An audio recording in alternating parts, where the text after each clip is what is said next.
When it comes to social media marketing, a lot of people only lay emphasis on Facebook, Twitter, Instagram, YouTube.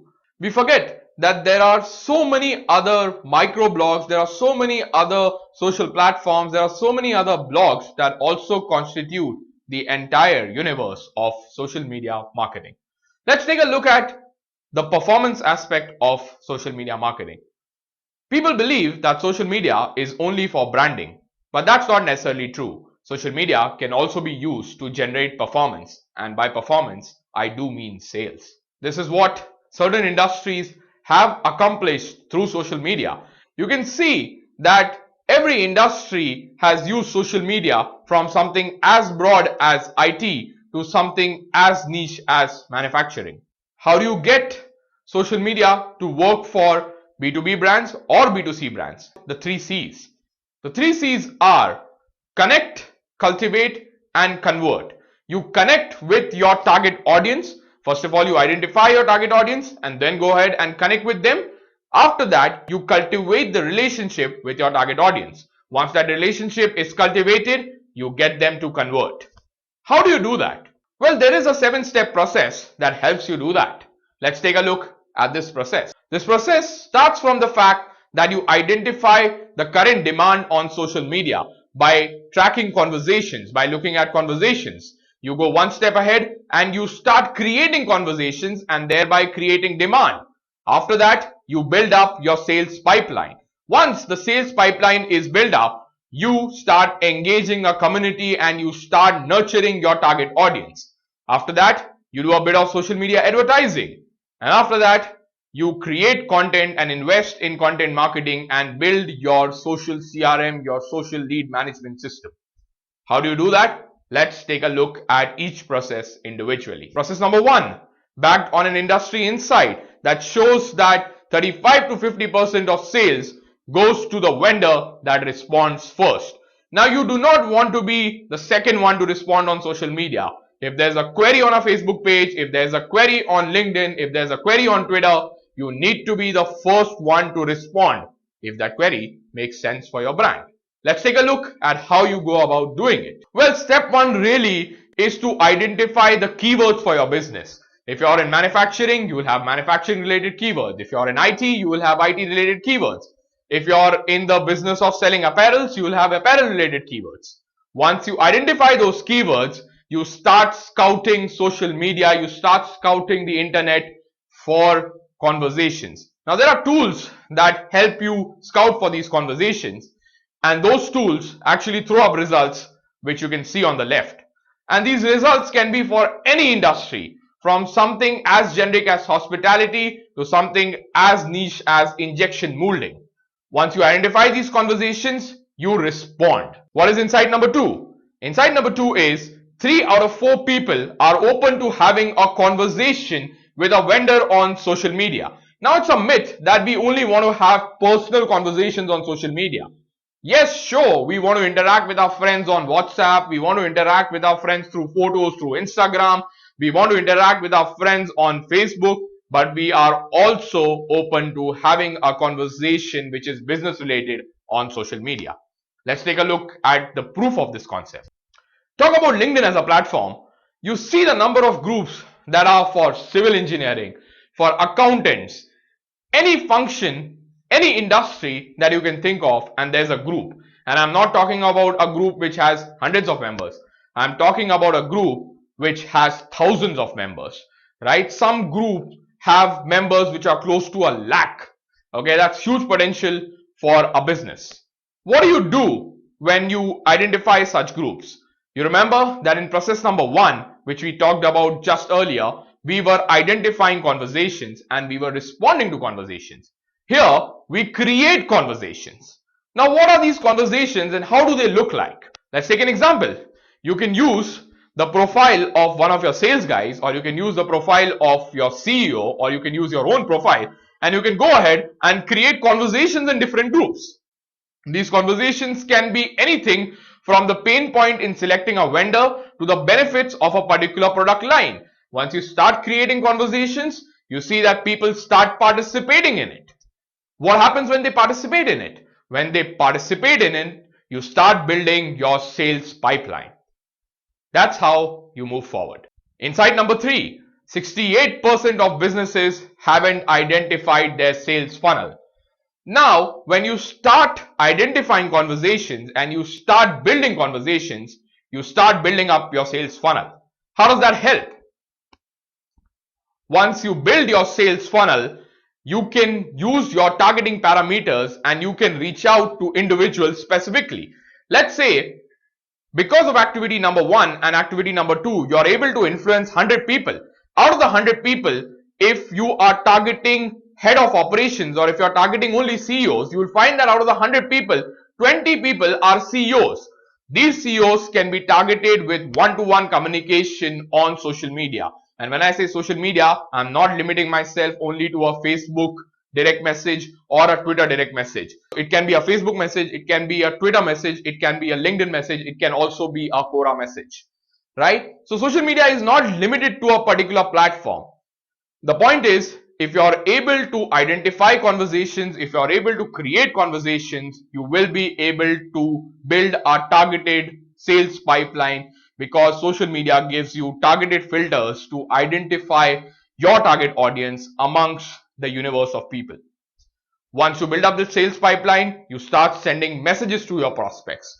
Those messages can be a combination of sales pitches and generic information. You can use principles of content marketing to better this. Let's see the kind of messages that work. Now, before taking a look at the kind of messages that work, it is important for you to realize that when you connect with people and you establish a connect with them, you automatically get their phone numbers and email IDs. Now, these phone numbers and email IDs can be used to retarget your customers via email marketing or SMS marketing. Coming back to the fact, how do these messages work? These messages, or what kind of messages that actually work in social media, are different for different industries. You will see that for someone who is heading a manufacturing department in a manufacturing company, unfortunately, he is not identified as a business owner or as a vertical owner or as a department owner. He is identified as someone who is above the age of 40, who has 2 children, who loves to go on holidays, can afford 10 credit cards, can afford a foreign trip, can afford a big car. He can do a lot of things on the personal front. Unfortunately, he is not identified as the head of operations who can take a business decision for his organization. When you use social media, when you use a platform like LinkedIn to reach out to a decision maker who's a B2B decision maker and talk to him about business, he interacts with you.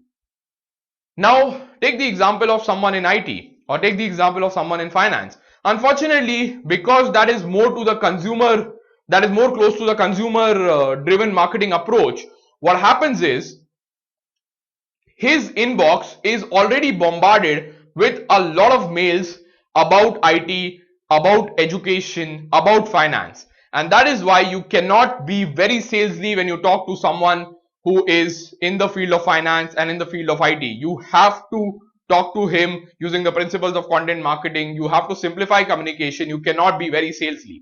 Different industries show different reactions. Some industries, you will see a sales message working better than a marketing message. Sometimes a marketing message, an introductory message, a content rich message works better than a sales message. Depends on the kind of industry that you are in. Test and experiment and you will find the right formula. Insight number 4, 79% of marketing leads never convert into sales. A lot of people have problem with nurturing of leads. It's a fact, whether you are a B2C marketer or a B2B marketer, you need to nurture the leads, because in today's world, the consumer has so many options. Why should he choose you over your competitor? How do you end up nurturing the leads? You build a community. You invest in creating a Facebook group, you invest in creating a Facebook page, you invest in creating a LinkedIn group. Nurture the audience with regular communication. That community can also be a WhatsApp community. The platform is not important. What is important is you understand where your audience are and in what mind frame, in what mentality they are in when they are using a particular platform. If you want to do business, choose a serious platform like LinkedIn. If you are a consumer facing brand, choose a platform like Facebook. Is this process effective? Yes, community building is very, very effective. You can see that a community not only grows because you advertise that community and get people to be a part of it, but the community also grows because you get organic growth. It's about social media virality. If I like a particular group, I want all my friends, I want all my colleagues to be a part of that group. What next? Now we've spoken about performance social media marketing and we've laid a lot of emphasis on platforms like LinkedIn and Quora, right? What about the big giant? What about Facebook? Now Facebook is huge. We cannot ignore that platform even from a B2B perspective. That is when social advertising comes into the picture. Now we'll talk about social advertising in a lot more detail when we do a separate module. But just to give you a gist of it, social media advertising allows you to target a needle in a haystack, right? You can pinpoint your audience. So if you want to only talk to CXOs in Bombay, if you only want to talk to CEOs in a particular geo-targeted, pin code targeted location, social media allows you to do it. The people that you interact with on a professional platform like, let's say, a LinkedIn, Quora, or a Twitter, those people, the people whose email IDs and phone numbers you have, you can transpose those email IDs and phone numbers and give it to Facebook. You can put it on Facebook and you can remarket them. See, the thing is, I can identify a CEO through his designation on LinkedIn. How do I identify a CEO on Facebook? Are we saying that a CEO is not present on Facebook? Of course they are, but they are present in a different mind frame. On LinkedIn, they are a CEO of a Fortune 500 company. On Facebook, they are a fun to be dad, right? But on both platforms, they are an HNI and they need to be targeted. Once you interact with them on LinkedIn using a particular tone of communication, you use their email IDs and phone numbers and find out the same CEOs who have not mentioned their designation on Facebook and remarket to them, retarget them.